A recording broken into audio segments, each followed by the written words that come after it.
Igual que la semana pasada, pues nos acompaña la que ha sido la comisaria de la exposición, que es Lola Ferre. Lola Ferre es catedrática de Estudios Hebreos en el Departamento de Estudios Semíticos aquí en la Universidad de Granada. Somos compañeros de departamento junto con otros compañeros que también tenemos por aquí. Y ella, pues bueno, cuenta con una amplia trayectoria investigadora que ella ha articulado generalmente en torno a dos temas principales. El primero sería la edición y la traducción al español o al inglés de textos médicos medievales en lengua hebrea. La mayoría de estos textos son traducciones de autores cristianos como Arnau de Vilanova, Armengol Blasi, Johannes de Palma, Bernard de Gordon y también autores judíos o musulmanes que escribieron su obra originalmente en árabe, como Maimónides, Avicena o Isaac Israelí. Esa sería un poco su principal línea de investigación. Una segunda línea de investigación está un poco derivada de la primera y es sobre el fenómeno de la transmisión del conocimiento a través de la traducción en diferentes lenguas, como el árabe, el latín, el hebreo, las lenguas romances.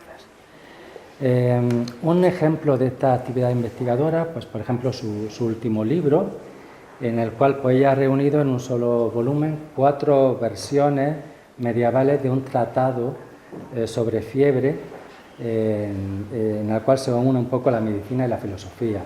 Esas 4 versiones son el árabe, el hebreo, el latín y el español medieval. Este libro pues fue publicado en Filadelfia y publicado en inglés, y en esas otras versiones, y lleva por título El libro de las fiebres de Isaac Israelí. La mayor parte de las publicaciones que ella ha realizado, y otra producción científica, lo ha hecho generalmente apoyada en proyectos de investigación de ámbito nacional. Y también su investigación la ha llevado a la práctica o a cabo mediante la docencia, sobre todo en posgrado. Primero en curso de doctorado, luego en el máster del departamento, el máster en culturas árabe y hebrea, en donde además ella siempre ha colaborado con especialistas bien de árabe, de filología árabe, como Camilo Álvarez de Morales y ahora a Miquel Forcada, que tuvimos la suerte de tenerlo aquí ayer, una conferencia muy interesante sobre la transmisión del conocimiento científico, principalmente medicina, y también en colaboración con profesoras de filosofía de esta universidad como Encarnación Ruiz. Dentro del proyecto que ella coordina, que lleva por título, el proyecto de investigación que lleva por título Lenguas y Literatura Rabínica y Medieval, ella planteó una acción de transferencia del conocimiento centrada en 2 exposiciones, una exposición en formato de paneles que va a ir recorriendo varias facultades de esta universidad y luego otra exposición que es esta exactamente, que estamos visitando esta tarde, que está montada por el Aula de Cultura Científica de la universidad, la cual, como digo, pues ella ha actuado como comisaria. Y nada más, darle las gracias también a Lola porque gracias a ella que hemos podido también realizar este ciclo que ha sido enormemente interesante y que nos ha ocupado este par de semanas, y lo cual pues yo estoy personalmente muy contento por los resultados.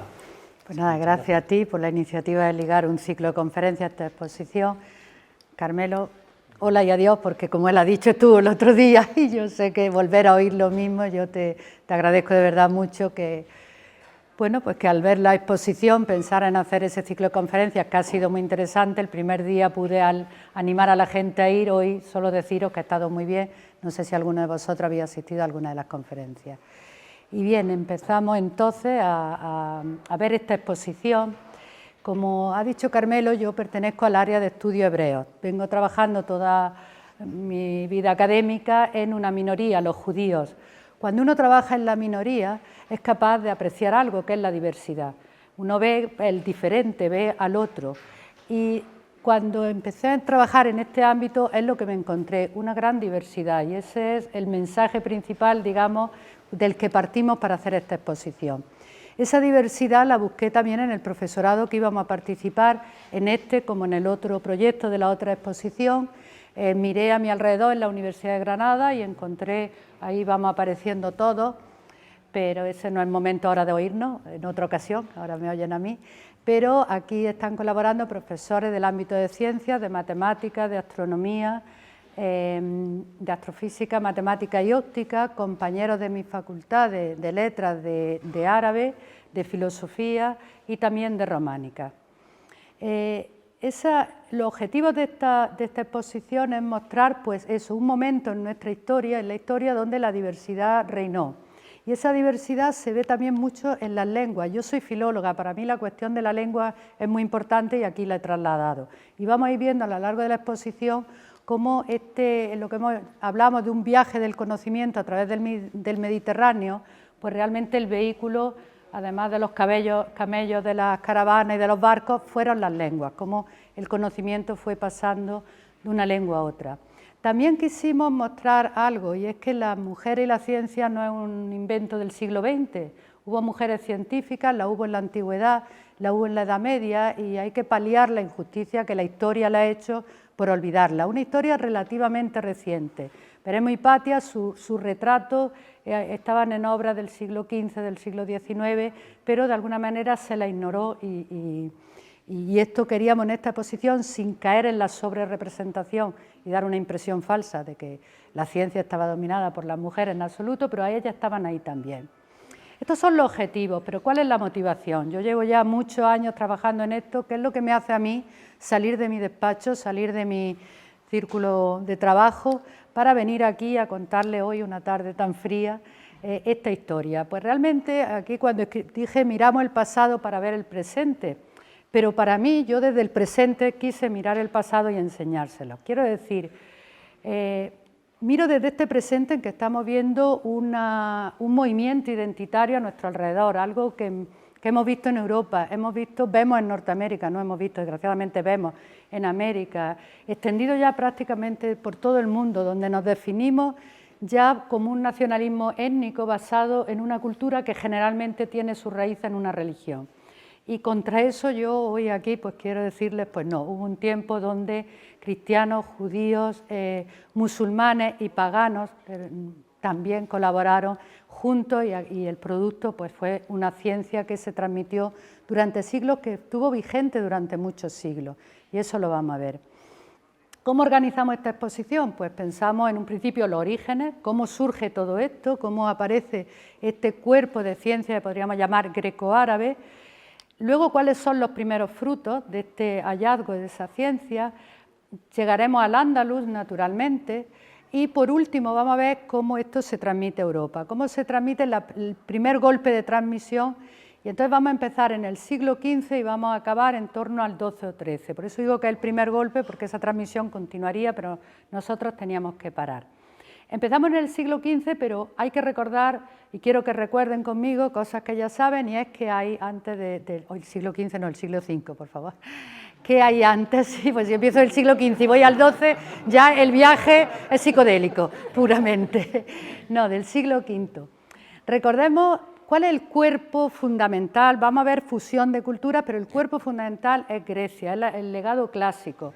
Vamos a tener en mente, aunque aquí no van a salir no necesariamente a Aristóteles, a Sócrates, a Platón, también a Pitágoras, también al médico, a Hipócrates.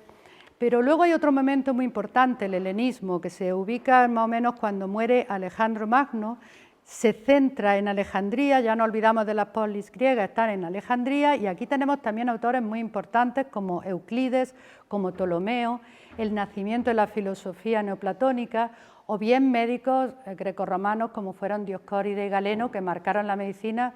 Bueno, hasta hace nada aquí al médico se le llamaba el galeno, así que al menos en el lenguaje no ha durado muchísima esa influencia. Es una cosa que hay que recordar. Y otra importante, cuando la iglesia cristiana se rompe en dos, en Roma y Bizancio, es decir, en torno al siglo V, Roma se siente amenazada por la llegada de los bárbaros y decide trasladar la capitalidad del imperio a Constantinopla. Pero entonces el patriarca de Constantinopla considera que ya que traen el poder político, también el centro de la Iglesia católica iba a estar en Constantinopla, cosa que en Roma no estuvieron de acuerdo, y entonces se separan. Primera separación, y ahora ya tenemos esta separación en dos lenguas. La Iglesia católica romana usará el latín, la Iglesia Católica Ortodoxa usará el griego. Las dos se llaman a sí mismas iglesias católicas, las dos se consideran herederas del cristianismo primitivo. Y otra ruptura. Dentro de la Iglesia Ortodoxa, que es la que ahora nos interesa porque es la que se va a extender hacia Oriente, hay sectas y una de ellas es muy importante para nuestra historia, la nestoriana. Esto se produce en una discusión también en torno al siglo V, IV, V, en un... no voy a decir el nombre porque igual me lo confundo, pero en fin, en una disputa entre Nestorio y Cirilo. Recordemos el nombre de Cirilo, que es un personaje poco simpático.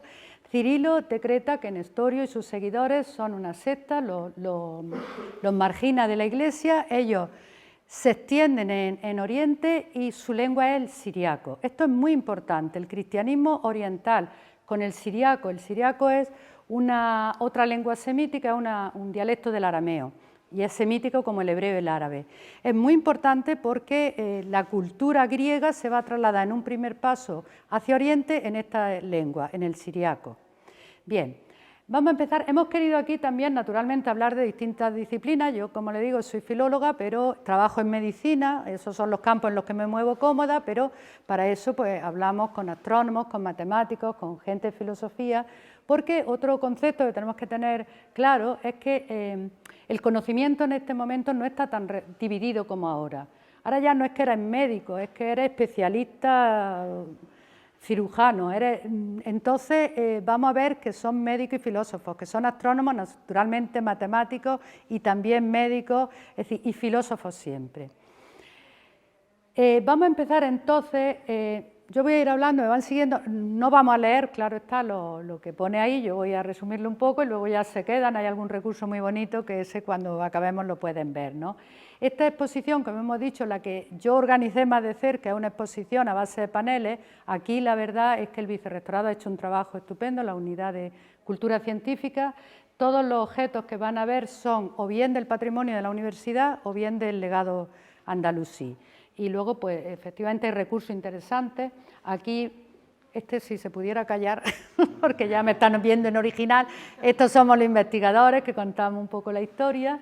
Aquí hay una línea del tiempo, allí está el Mediterráneo, el mapa mediterráneo, del Mediterráneo, porque claro, el escenario natural de toda esta historia es el Mediterráneo.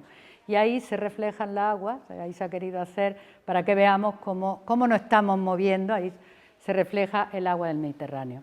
Bien, vamos a empezar con Hipatia de Alejandría,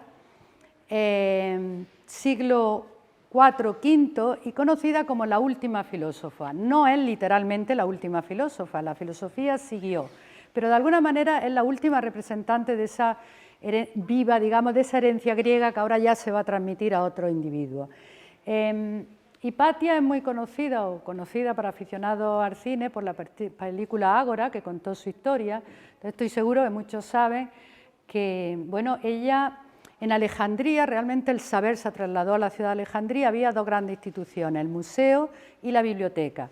No la biblioteca de Alejandría que conocemos, que esa fue destruida en tiempo de Julio César, sino una nueva biblioteca, la de Serapeo, donde realmente era un centro del saber que tenía dos características muy importantes. Habían existido otras grandes bibliotecas en la antigüedad, pero eran bibliotecas privadas, era la biblioteca de un rey, era la biblioteca de alguien poderoso. Esta es una biblioteca pública y en esas bibliotecas privadas el acceso estaba limitado a quien quería el dueño, entonces podría haber un sesgo pues, por religión. Aquí no, aquí todo el mundo era admitido. Aquí realmente hay muchos sabios trayendo manuscritos, copiando manuscritos, estudiando manuscritos de todas las religiones. Hipatia es hija del que era director del museo y, digamos, ella fue educada por su padre en la astronomía, en la filosofía, como he dicho, en las matemáticas. La astronomía y las matemáticas están muy ligadas y realmente hacía gala de admitir entre sus estudiantes tanto a paganos como a cristianos, pero sin embargo vive en una sociedad conflictiva porque hay una lucha entre el paganismo y el cristianismo. Y aquí reaparece de nuevo Cirilo, que como dije es un personaje malvado. Cirilo desencadena una turba de cristianos fanáticos que la matan de una manera además tremenda, humillante, la desnudan, la desuellan, es decir, no es una muerte discreta con veneno para acabar con un problema, era una demostración de lo que se quería, ¿no? Es un hecho lamentable y también podemos leer de él, porque uno se pregunta por qué, si en la cultura occidental entendemos que nosotros somos los herederos de Grecia y sin embargo, ¿por qué necesitamos que Grecia nos la rescataran los árabes y la lengua árabe y los musulmanes? Porque no hay un paso directo de Grecia. En los monasterios había legado, pero realmente la revitalización de Grecia va a ser de manos de los musulmanes. ¿Por qué? Yo veo la muerte de Hipatia y me pregunto hasta qué punto eso no es una expresión de intención de aquí el legado pagano se queda fuera, aquí construimos solo sobre la base de este cristianismo. Bien, y se perdieron mucho, o ganamos nosotros mucho porque se recuperó por el otro lado. Hemos elegido un astrolabio y un sextante, creo que es el nombre. Yo de esto hago un esfuerzo grande por poder explicar algo, pero ya le digo que no es lo mío. Solo puedo decir que el astrolabio parece sencillo, es muy difícil de utilizar. Naturalmente estos son instrumentos de observación que necesitan una gran fuente de un gran conocimiento de matemáticas. Lo que ves lo tienes que interpretar en números para llegar a conclusiones. El astrolabio es un instrumento astronómico muy común. Hipatia, y lo veremos en otro, fabricaba sus propios instrumentos. Tiene un problema y es que solo permite ver el cielo, puedes calcular las estrellas, pero en una posición fija. El mismo astrolabio no te sirve cuando te mueves. Entonces, una evolución es esta, el sextante, que mide los ángulos y es un instrumento ya de navegación porque ahí sí que puedes ir ajustándolo al lugar donde te encuentres, ¿vale? Bien, pues seguimos, como decimos, empezamos con Hipatia. Aquí esto es un recurso también muy bonito que crearon. Hemos recogido las 5 constelaciones que se ven a lo largo de todo el año, pero en fin, eso es más ornamental que otra cosa. Bien. Vamos ahora seguimos en la introducción. ¿Qué pasa? Bueno, yo me cojo estas fichas, luego no las veo y no me quiero perder. La casa de la sabiduría. Tenemos una gran ciencia griega en griego y ocurre un hecho fundamental que es la aparición del Islam. El Islam en muy poco tiempo, desde la muerte del profeta en el 632 a, como saben, en el 711, que llegan a la península, en ese lapso de tiempo que es menos de un siglo, realmente es impresionante todo lo que han conquistado, tanto entrando en Asia como llegando al occidente conocido que éramos nosotros, que era la península. Y entonces, primero tenemos este primer momento de invasión, digamos, territorial, y ahora vamos a tener el de crear una cultura, el crear una ciencia. Y se crea una institución que se le llama la Casa de la Cultura, la Beit al-Hikma. En esta institución vuelve a ser un poco lo que habíamos contado de la biblioteca. Aquí hay sabios que van a ir traduciendo. Como dije antes, el siriaco es una lengua muy importante porque digamos que la clase culta de la zona en Bagdad va a ser la clase administrativa también, el siriaco es su lengua, los cristianos. Los cristianos que se han extendido hacia Persia, hay una gran academia, la Academia de Yundisapur, que es cristiana nestoriana, y que también tienen otra facilidad, el acceso a las fuentes griegas. Ellos no dejan de ser cristianos, se mueven, digamos, con cierta facilidad por el ámbito bizantino. El esfuerzo que se hizo fue inmenso y carísimo. Aquí no solo se buscaron los mejores traductores, que además eran a su vez científicos, es decir, no era cualquiera, le daban a traducir un día una obra de matemática, otra de medicina, otra de filosofía, eran verdaderos especialistas. Muchos de los autores, casi todos los autores que vamos a ver, participaron, estaban muy bien pagados. Y otra cuestión que era también muy cara era conseguir los textos. Imaginemos que había que ir a los sitios, había que ir a las fuentes, a los monasterios, a buscar los libros y trasladarlos. Aquí no hay otra comunicación que esa, buscar buenas copias. En todos los procesos de traducción se hace una traducción, dice esta salió mal porque el original. Es un proceso muy caro y auspiciado por el poder, por la autoridad. Y uno se pregunta ¿por qué? ¿Por qué hicieron esta inversión? Además en algo que no es la ciencia teológica, que no es lo propio, no es la lengua árabe, es por el contrario, lo ajeno, la ciencia, la filosofía. Bueno, hay varias teorías. Por un lado tenemos el hecho de que la cultura persa era muy fuerte y de alguna forma los abasíes quisieron o competir o asimilar, hacerse fuertes también frente a los persas. Otra teoría es que realmente de esta manera el poder, digamos, civil, no era un poder civil, pero en fin, tratan de restar poder a los ulemas. Es decir, los ulemas son ortodoxos, siguen la tradición y estos van a crear un conocimiento nuevo que además es su gente, es la gente que ellos pagan, la gente que reúnen en su entorno.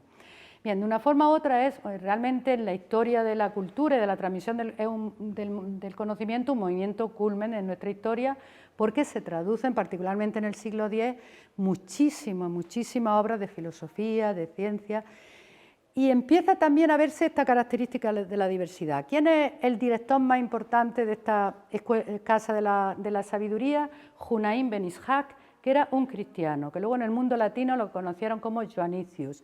Él era cristiano, su lengua era el siriaco, aprende griego, del griego traducen al siriaco y del siriaco traducen al árabe. Poco a poco ya hay más expertos en lengua árabe, que es un esfuerzo difícil de hacer, y entonces esto empiezan a traducirse ya directamente del griego al árabe. Pero tenemos esa primera fase. Bien, dijimos, ¿y ahora de qué vamos a hablar? En estos comienzos pensamos que la primera materia de la que había que hablar era de la filosofía, porque la filosofía realmente es la madre de todas las ciencias. Es decir, la filosofía, no sé cómo ya la entiende cada uno aquí ahora, pero en aquel momento la filosofía quiere conocer el universo, quiere conocer la Tierra y su lugar en el universo, el ser humano y su lugar en la Tierra y en el universo, cuáles son las leyes físicas, cuáles son los conflictos. Es decir, la filosofía lo abarca todo y es el principio de todo, es la ciencia madre de la que todo el mundo parte, y eso va a durar mucho tiempo. Es decir, en las universidades cristianas, todavía en el 16-17, por ejemplo, para estudiar medicina, antes había que hacer un bachiller de filosofía, es el fundamento. Bien, aquí me pidieron hacer la exposición con qué objeto podemos hablar de la filosofía. Dije, pues con libros, ¿de qué objeto va a ser? Entonces pueden ver, hay una edición árabe de un fragmento del Collar de la Paloma y a su lado la traducción española por la parte de la filosofía judía. Aquí tenemos una edición hebrea con su traducción inglesa de una obra muy popular también de Al-Ándalus. Y después yo quise que vieran la foto de un manuscrito. Esto lo hago para valorizar mi propio trabajo, porque cuando uno dice, he hecho la edición de un texto, nadie sabe lo que es. Pues editar un texto es coger un manuscrito como este y unos cuantos más, leerlo, es un trabajo difícil y decidir cuál se escribió primero, cuál es más fiel al original, etc. Entonces, con estos objetos hemos querido mostrar pues, la filosofía ya en su evolución al Al-Ándalus. La siguiente ciencia que había que tratar eran las matemáticas, porque las matemáticas también, junto a la filosofía, están en la base de muchas ciencias, está en la base de la astronomía, está en sí misma una ciencia, está en la base, por ejemplo, de la arquitectura, la geometría. Esto nosotros lo vemos en el arte, en la ciencia, la geometría fue absolutamente imprescindible, ¿no? Y hemos hablado de un personaje, Al-Khwarizmi. Al-Khwarizmi es un matemático árabe que traduce a griegos, pero se interesa también por las matemáticas hindúes. Y esto es muy interesante porque ya tenemos otro elemento que se nos incorpora a este corpus, que es las matemáticas que se hacían en la India. Los indios hicieron algo muy importante para la evolución de las matemáticas, que es, digamos, descubrir o inventar el cero.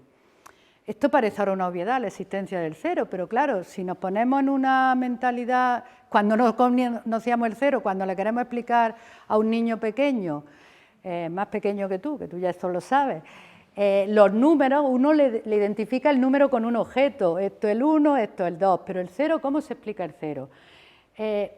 Puede uno entender, podemos entender, porque ya lo conocemos, la importancia de tener el número 0 a la hora de la aritmética, a la hora de las matemáticas, y para mí, que soy de letras, también le veo cierta importancia a la hora de entender determinados enigmas. El cero es la nada.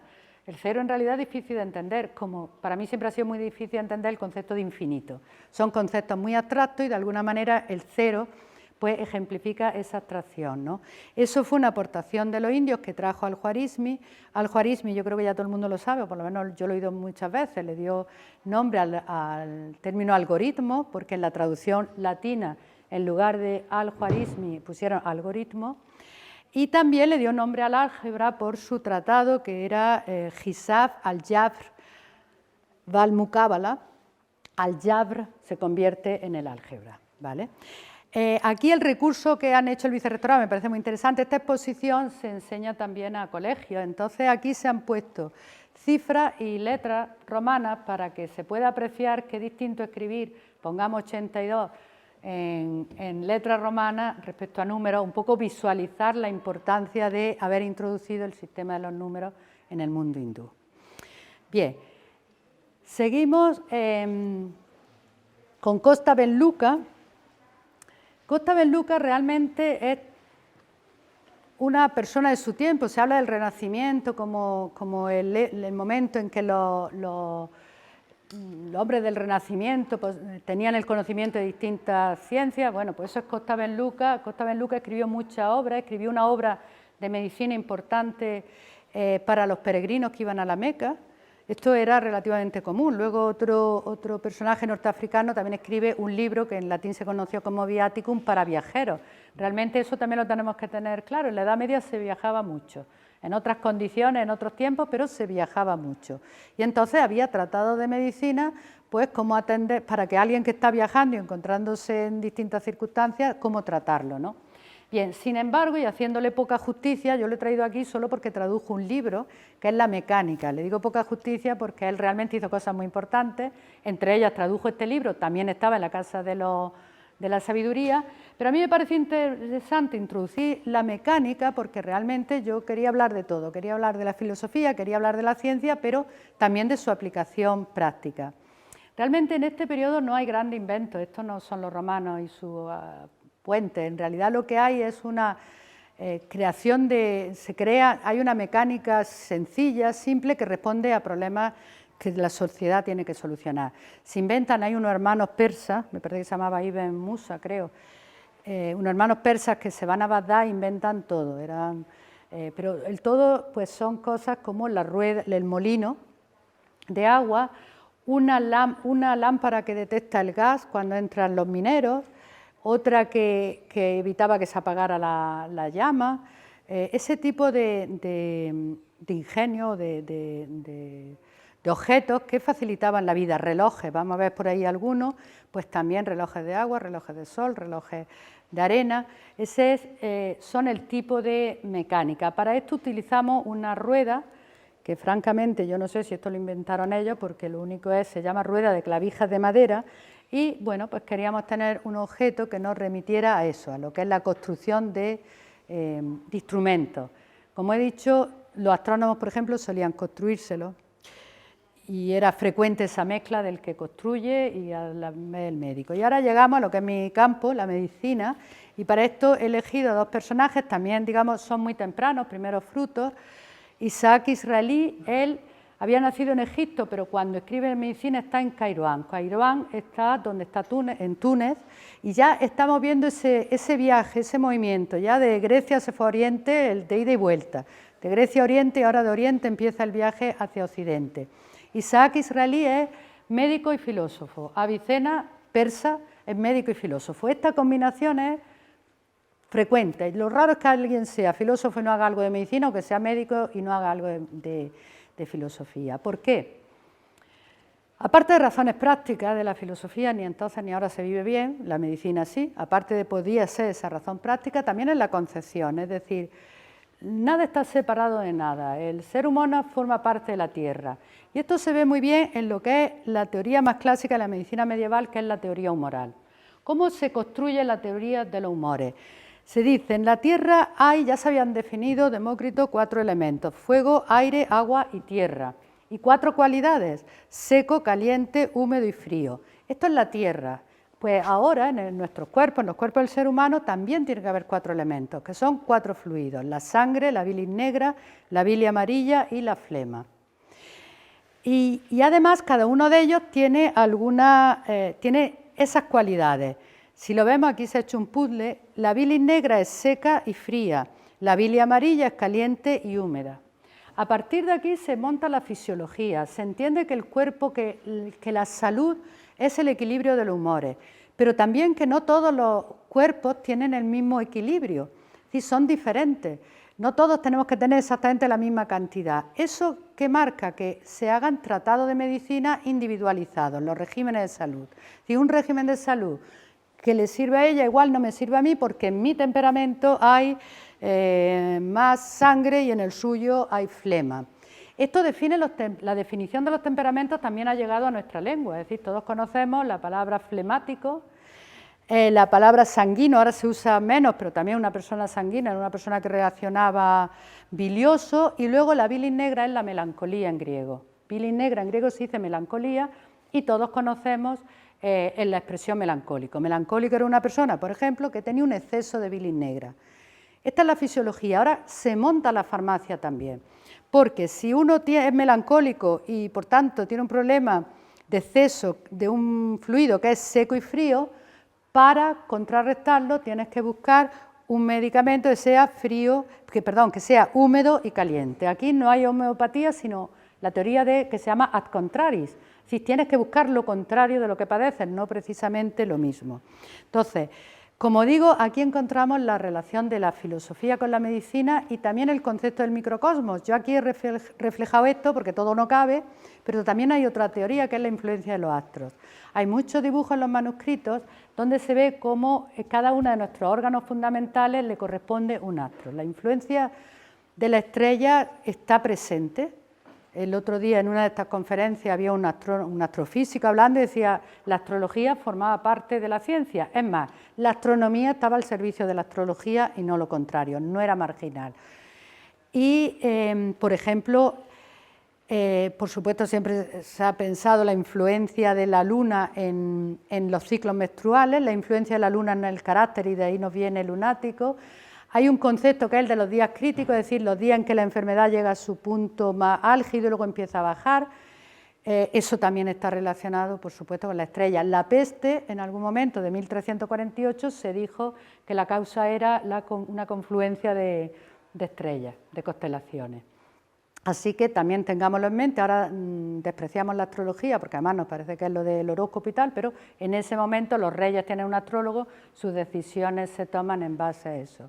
Bien, seguimos o acabamos ya con primeros frutos. Aquí hemos traído un científico también, es de digamos una técnica menor, es la óptica, pero realmente Alacén de Basora, llamado, Alacén lo conocemos en el mundo latino, pero él se llamaba Ibn al-Haytham, era matemático, era físico, era astrónomo y bueno, pues creó muchos instrumentos también como una cámara oscura. Esto es supuestamente una cámara oscura, pero en el vicerrectorado no les convencía mucho, entonces fabricaron esto para ver el efecto de la cámara oscura, que lo relacionamos con la fotografía, pero que obviamente en este momento no hay fotografía, pero no obstante esto, el concepto de la estromisión o intromisión, que ahora se lo leen y lo entienden, mejor no se lo explico, él fue un gran científico porque a las teorías que estaba recibiendo empezó a aplicarle la práctica, en la experimentación.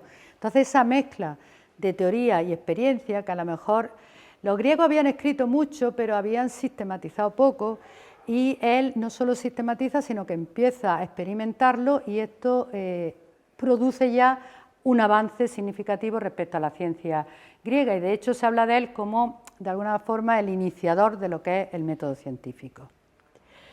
Y no sé si voy muy rápido, con esto va a pasar al Andalus. A ver, en Al-Ándalus muy pronto Al-Ándalus está al tanto de lo que está haciéndose en Oriente. Hay muchos viajes, se traen libros y empieza a sumarse a este movimiento científico. Ocurre que también aquí los sultanes, particularmente Abderramán, van a promover la investigación, van a promover el trabajo, pero en la ciencia aplicada. Es decir, la filosofía no le gustaba tanto, pero sin embargo promueven la medicina, promueven la astronomía y también la agricultura. Por eso ya hemos traído esas disciplinas, empezamos con la agricultura. Bueno, aquí tenemos a Abulcasi. Abulcasi es un médico, se llama también al-Sarawi porque nació en Medina Sahara, o al menos trabajó allí. Él es un médico innovador. Escribió una enciclopedia, el modelo enciclopedia médica era común, el canon de Avicena era una enciclopedia, otras obras de Oriente eran comunes. Él escribe una enciclopedia médica, pero lo peculiar es que dedica un capítulo a la cirugía. La cirugía hoy en día es una especialidad médica muy prestigiosa, pero en el tiempo en que estamos hablando se despreciaba.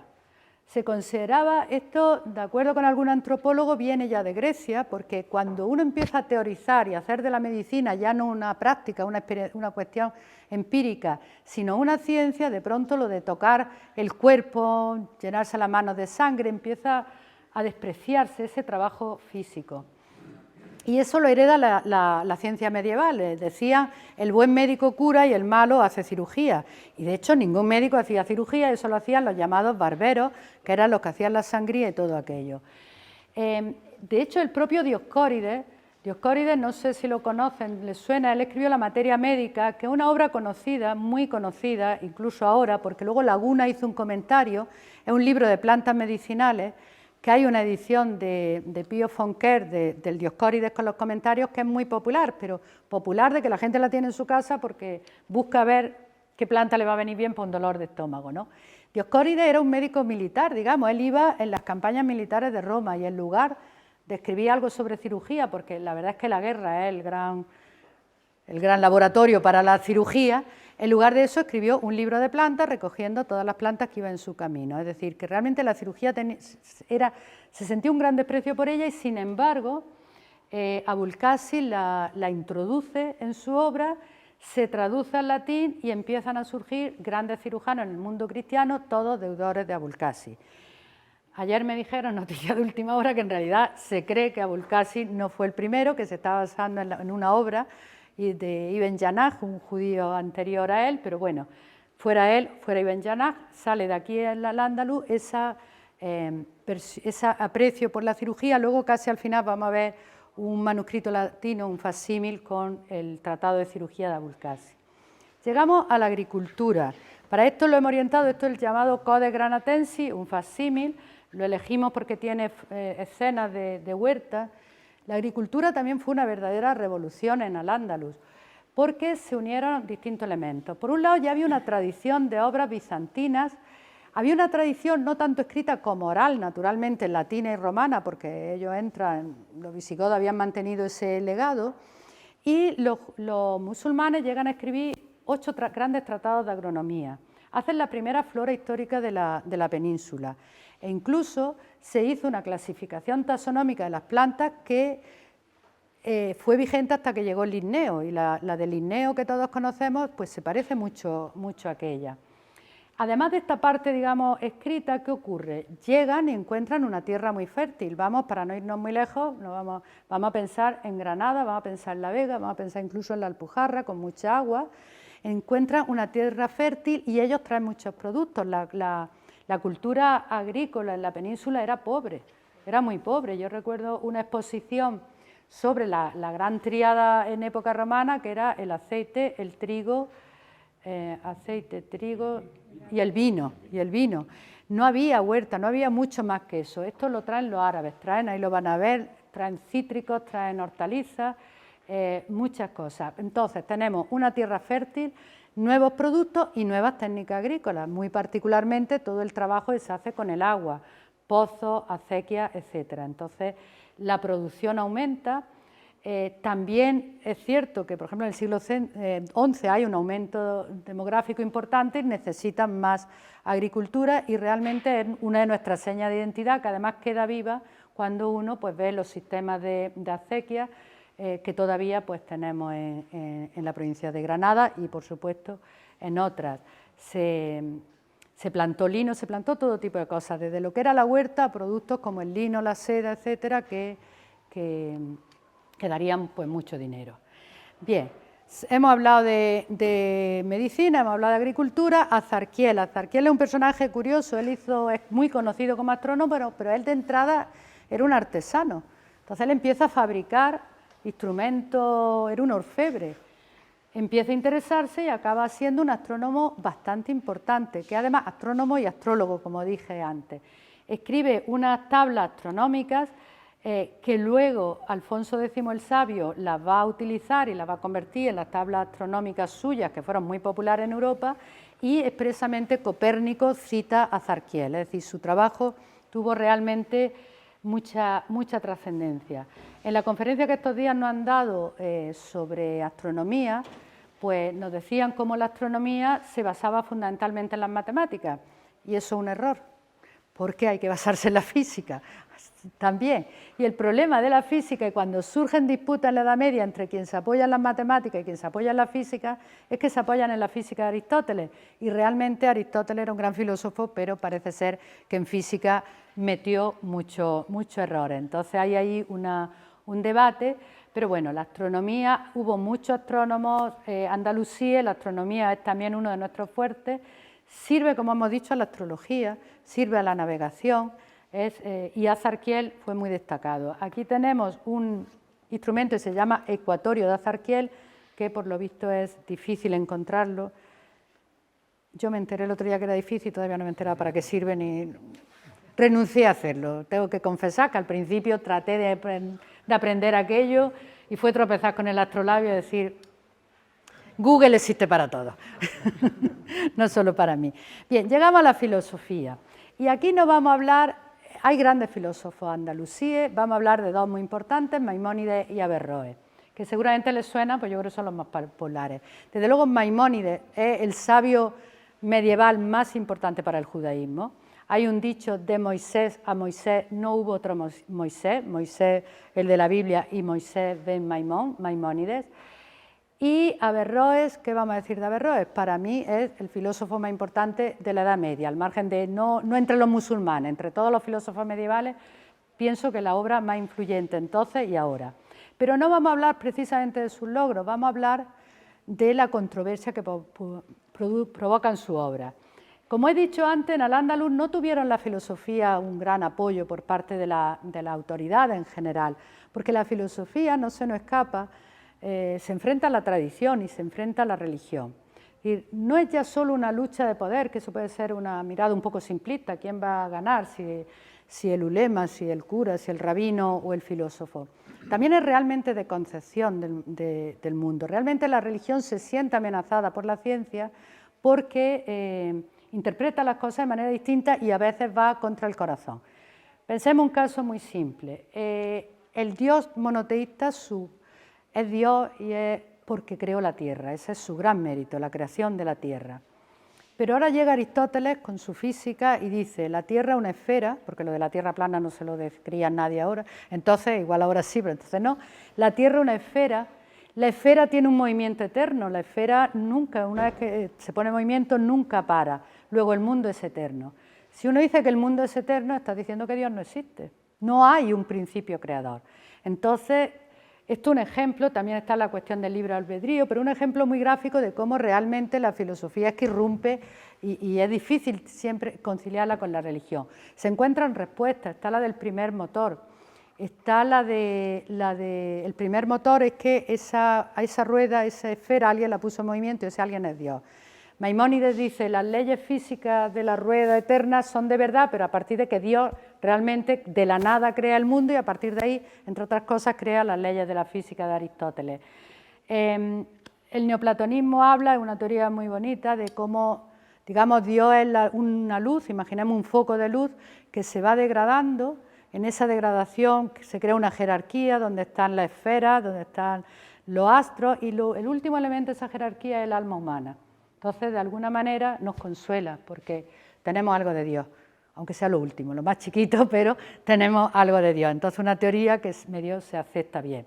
Pero ahí el conflicto estaba y ese conflicto había estallado antes, pero en fin, Averroes y Maimónides son muy significativos. En Maimónides se habla de la controversia maimonidiana. Un pueblo como el judío, como he dicho, una minoría perseguida, etcétera, se enzarza en una polémica. Por un lado, su obra religiosa es muy valorada, no se cuestiona nunca, pero su obra filosófica crea una ruptura tal que los judíos, digamos, filósofos, llegan a denunciar ante los cristianos el Talmud, una obra de los judíos que lo queman.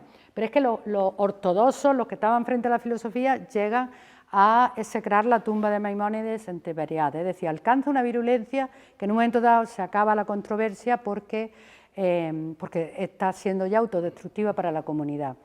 En el caso de Averroes, realmente en el mundo musulmán, después de Averroes estaba antes, pero en fin, hay más mística ya que filosofía y que racionalismo. El propio hijo de Maimónides acabó en Cairo, nació en Córdoba, pero acabó en el Cairo y su hijo se hizo sufí, es decir, no siguió para nada a su padre, no siguió la filosofía racional. En una ocasión que tuve de conocer a un director de un departamento de filosofía de Damasco, él me dijo, no, en el mundo árabe la filosofía acabó con Averroes. Puede ser, pero sin embargo hoy día Averroes es una figura políticamente muy reivindicada frente al islamismo. Y respecto al mundo cristiano, igual, hay una polémica que se llama polémica anti-averroísta, que estalla en París y de nuevo pues la misma historia. París es una universidad y la Universidad de París, como todas ellas, son cristianas y ahí hay una polémica enorme contra la introducción de Averroes. Entonces hay que contar esto también, hay que contar, por ahí contamos también fallo en la transmisión, pero todo no fue un camino de rosa en absoluto en ese sentido, que la filosofía penetró, claro, Averroes, Maimónides, todo decía, Dios nos dio inteligencia, es una obligación religiosa y moral aprender del mundo que Dios nos ha puesto, es decir, ellos le dan la vuelta y entonces hacen como un mandamiento divino el hecho de que hagamos filosofía y de que hagamos ciencia, pues tenemos la obligación de conocer ese mundo que Dios nos ha donado. Bien, muy levemente comentar fallo en la transmisión. Es una transmisión que se va haciendo en lenguas, como hemos visto, ahora ya todo está dominado por la lengua árabe, da igual que sea cristiano, judío o musulmán, todo el mundo escribe en árabe, la lengua científica, hay fallo en esta transmisión. Hubo un comentador de Avicena sirio, creo, Ibn Nafis, que él escribió sobre la circulación de la sangre y describió, que estaba muy mal descrita por Galeno, describió correctamente la circulación pulmonar y nadie le hizo caso. Pero es que, recuerden, Miguel Servet, que también quiso describir la circulación de la sangre, acabó en la hoguera.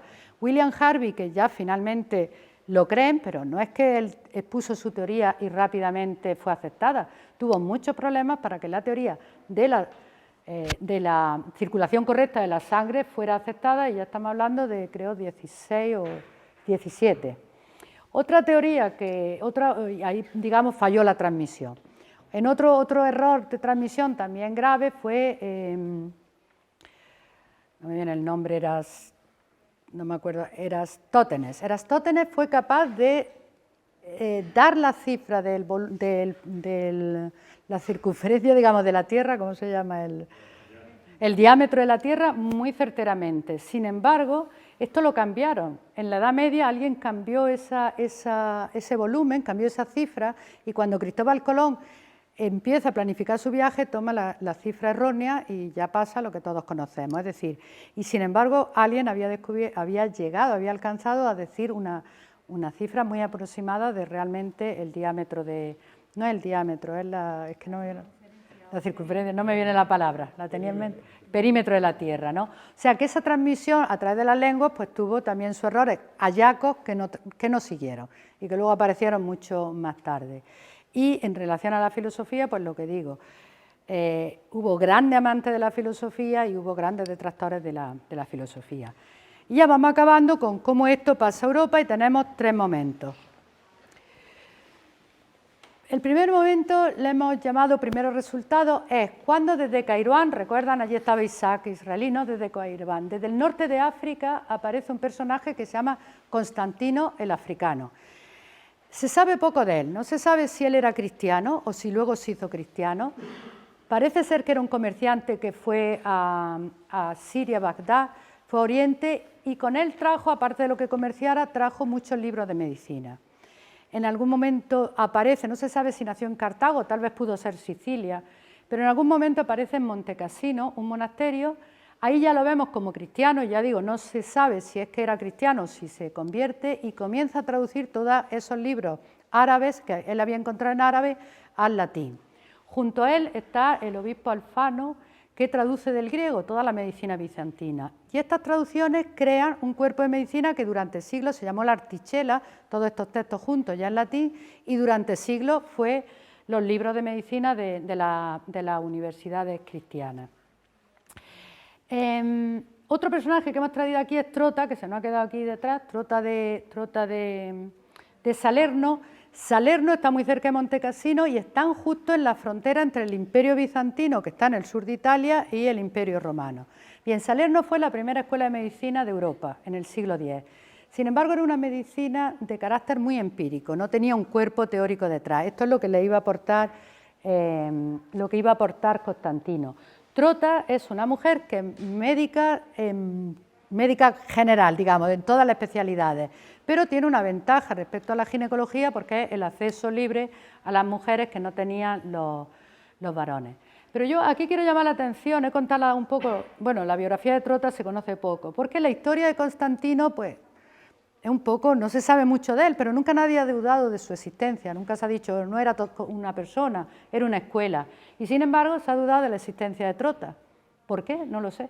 Nunca se ha cuestionado la existencia de Abulcasi, ni de Avicena, de Isaac Israelí, y sin embargo Trota, por ser una mujer y mucho más tarde, dicen, bueno, no, estos escritos podrían ser de cualquiera. Entonces, eso es el ninguneo que la historia está haciendo a las mujeres, que si hay un libro firmado por Trota, pues Trota es un mito.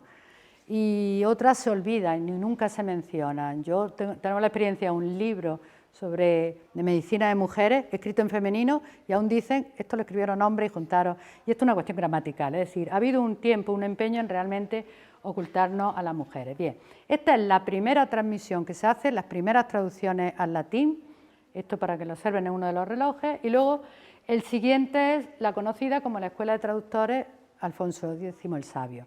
Alfonso X el Sabio, aparte, en realidad quien promueve todas estas traducciones fue un obispo, el obispo Raimundo.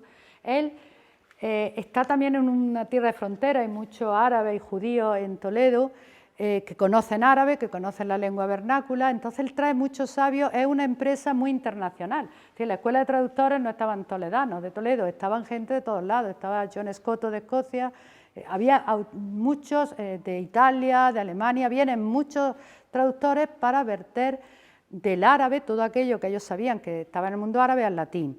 También, de nuevo, método intermedio del árabe al romance, del romance al latín. Esto ya empieza a generar, y luego lo confirma el propio Alfonso X, estaba muy interesado en la astronomía, en la astrología. Como he dicho antes, las tablas astronómicas de Azarquiel la adaptó y estuvieron también vigentes en Europa mucho tiempo, y promueve el uso del español, también del romance para la ciencia. Esto es interesante porque ya va ampliándose, ya hemos pasado al latín, ahora pasamos al español y ahora ya vamos a acabar con el hebreo y con Jeuday ben Tibón, el único granadino de toda la exposición, pero bien conocido. No sé si saben quién es la estatua que hay, si la identifican. Jeuday ben Tibón nace en Granada, él es un hombre culto que sabe árabe, que sabe hebreo muy bien las dos, que sabe filosofía, y se ve obligado a dejar Granada. Muchos judíos, esto tiene que ver con la llegada de Almorávide y de Almohades, muchos judíos optaron por irse a África, a Marruecos, a zonas donde hablaban el árabe, pero él, por razones que ignoro, decidió irse al sur de Francia. Llega al sur de Francia y allí se encuentran unos rabinos que, de nuevo, los judíos siempre habían escrito en árabe, porque los judíos de esta época, claro, pero sin embargo en el mundo cristiano nunca usaron el latín. Esto es curioso porque ellos hablaban la lengua del país, ellos si estaban en Cataluña hablaban catalán, si estaban en Toledo hablaban el naciente español, ¿no?, el castellano, pero con el mundo cristiano, la lengua cristiana, el latín se identifica con la Iglesia y la Iglesia se identifica con la persecución. Entonces no van a adoptar la lengua científica de la época, que es el latín, no, y van a traducir a hebreo. Entonces Jeuday ben Tibón se va a Francia, empieza a traducir, le piden los rabinos franceses y dice, oye, ¿qué habéis estado hecho ahí en el Al-Ándalus? Habéis hecho grandes obras, todas en árabe, por favor, tradúcenoslas a hebreo. Después su hijo Samuel ibn Tibón va a empezar a ampliar, ya no son solo filósofos judíos, y su nieto Moshe ibn Tibón se dedica a traducir, por ejemplo, toda la obra médica de Maimónides. Va creciendo, no es la única familia, hay otra familia también granadina, los Quinjí, familias de Al-Ándalus que se van a Francia, en Italia, y empiezan a traducir a hebreo. Esto es, bueno, muy fuerte como fue traducir árabe. Yo, como es lo que me he dedicado, lo puedo apreciar más. La dificultad, piensen en una lengua que solo se ha usado para la religión y para la literatura. Y de pronto tienen que estar creando términos, palabras, lenguaje para poder hablar de filosofía, de matemáticas, de astronomía, de astrología, de todo. Fue un esfuerzo tan inmenso que cuando estudiamos la historia de la lengua hebrea se habla de la lengua de la Biblia, la lengua rabínica, el hebreo medieval y el hebreo tibónida. Ha cogido el nombre porque realmente fue un proceso de creación de la lengua. Como el árabe y el hebreo son lenguas hermanas, incorporaron mucho del árabe, después empezaron a meter términos latinos, Y es un fenómeno curioso porque, como digo, no llega a ser una lengua científica, es la lengua de las comunidades judías, pero de pronto se encontraron que, además de leer comentarios, podían leer en hebreo. Se creó una biblioteca inmensa. Un historiador decía que la biblioteca de textos de medicina en Israel era mucho más pequeña que la que hubo en la Edad Media, todo con copia a mano. Y bueno, pues con esta acaba la exposición en el sentido de que ya hemos dado ese paso de transmisión a Europa, pero esto va a seguir, va a continuar con rechazo hacia esa ciencia, pero también todavía simpatía hacia esa ciencia grecoárabe. Y pues espero que hayan apreciado lo que decíamos, a partir de aquí se inicia la traducción a español, etc. El libro de Ishaq israelí que antes mencionó Carmelo, efectivamente hay una versión medieval española y a todas las lenguas vernaculares europeas. Como la lengua era muy importante para esta exposición, como yo dije, soy filóloga, creamos un recurso, que no se lo he dicho antes para que no se pararan todo allí, pero que ahora sí le digo que se paren, es muy bonito. Me pidieron una frase, esto fue en el vicerrectorado, dijeron, ¿por qué no nos dice una frase significativa y la vamos a decir en todas las lenguas de la exposición? La frase que pensé es una frase que dijo Bernardo de Chartres en el siglo XII, cristiano, y que dice, somos como niños sobre hombros de gigantes. Es una frase que tuvo mucho éxito porque el propio Stephen Hawking publicó un libro que se llama Sobre hombros de gigantes. ¿Qué viene a decir? Somos como niños, el gigante en la ciencia griega y yo creo que también la ciencia árabe, porque de luego hasta el siglo XV los primeros cristianos siguen esa ciencia árabe y no reniegan de ella como luego va a pasar en el Renacimiento. Entonces ellos se ven como, hay un mensaje de reconocimiento de la ciencia que les precede, pero también de optimismo científico, porque dicen, sobre el hombro de gigantes veremos más lejos de lo que vieron ellos. Esta frase, que es muy significativa, está grabada en todas las lenguas que hemos visto, eso se llevó su trabajo, el buscar nativo o no nativo, está en latín, está en griego, está en sirio, en árabe, en hebreo, está en castellano, en femenino y en masculino, por darle juego, está en inglés, yo aquí ya aproveché amigos y gente del equipo, en castellano es la rectora y el vicerrector de Cultura, en inglés no es nacional, los de árabe son amigos míos y ya todos están ahí. Es un recurso muy bonito. Por ejemplo, el persa suena como una verdadera poesía la frase es muy bonita, entonces ahora ya que acabamos cuando tienen ocasión de ir a verla. Pues nada, gracias por haber venido en esta tarde tan fría y gracias por haberme seguido toda esta exposición. Gracias.